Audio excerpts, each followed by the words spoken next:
चिंटू और शैतान। ये कहानी है दक्षिण भारत के एक छोटे से बच्चे की जिसका नाम था चिंटू। चिंटू के पापा के ट्रांसफ़र की वजह से चिंटू को इस गांव में नया आना पड़ा। कुछ ही दिन हुए थे चिंटू को इस गांव में आए हुए, तो चिंटू ने ये गांव कभी नहीं देखा था। बारिश के कारण चिंटू का स्कूल छुट्टी था, तो चिंटू मज़े से नाचने गाने लगा। फिर वो मन मन में सोचा और बोला, अयो, आज तो स्कूल में मेरा छुट्टी होना जी। क्यों ना मैं थोड़ा गांव घूम के देख लूं। इधर गांव में अच्छे अच्छे घर होना, अच्छा अच्छा जगह होना, मैंने तो ये गांव कभी नहीं देखा।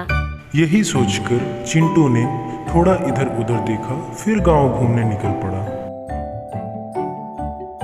नया गांव चिंटू को बहुत अच्छा लग रहा था, इसीलिए चिंटू सारे घरों को, सारे पेड़ों को, गांव के रास्तों को घूम घूम कर देखने लगा। ऐसे ही देखते देखते वो पूरा गांव घूमता रहा।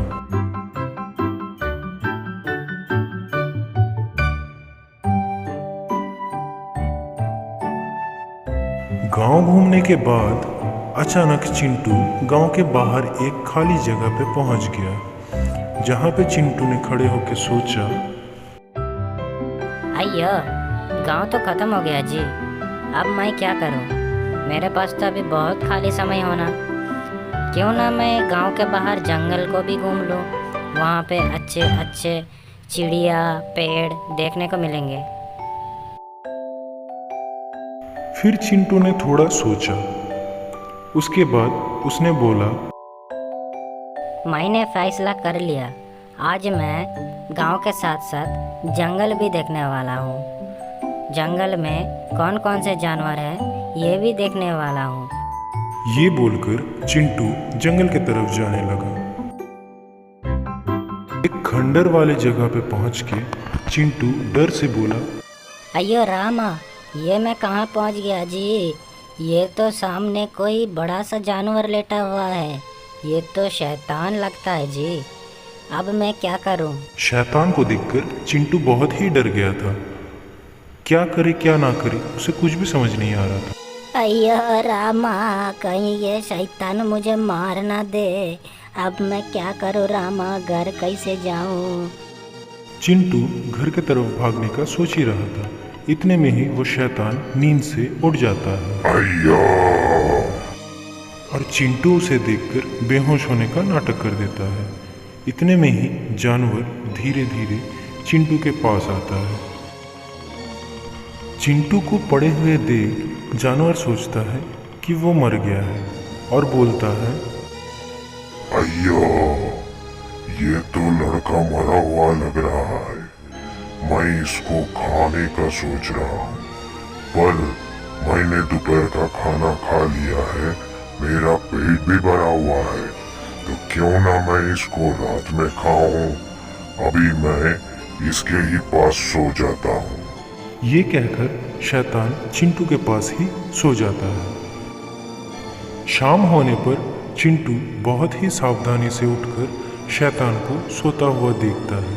फिर बोलता है, अयो रामा, ये तो सोया हुआ है। कहीं मेरे आवाज़ से ये उठ ना जाए। अभी ही मौका है, मुझे घर भागना पड़ेगा, नहीं तो ये मुझे खा जाएगा। जैसा सोच वैसा ही काम। चिंटू अपने घर की तरफ भागने लगा। जंगल से दौड़ते हुए चिंटू उसी जगह पे पहुंच गया जहां से चिंटू ने जंगल में जाने का फैसला किया था। वहां पे जाके चिंटू जोर जोर से हाँफने लगा और बेहोश होकर गिर पड़ा।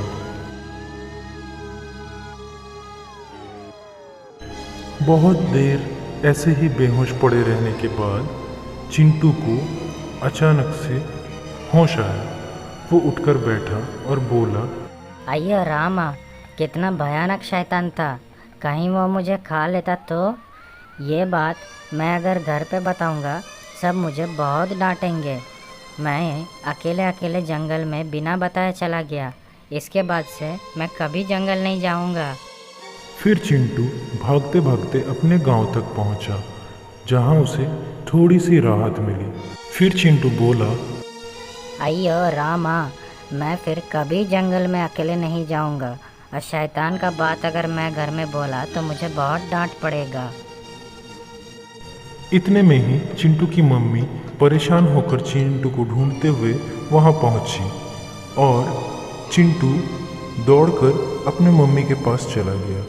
जाकर उसने मम्मी की गोदी पर सर रखा और उसने अपनी मम्मी को कुछ भी नहीं बताया। उसके बाद से चिंटू ने कभी भी जंगल की ओर अकेले जाने का सोचा नहीं।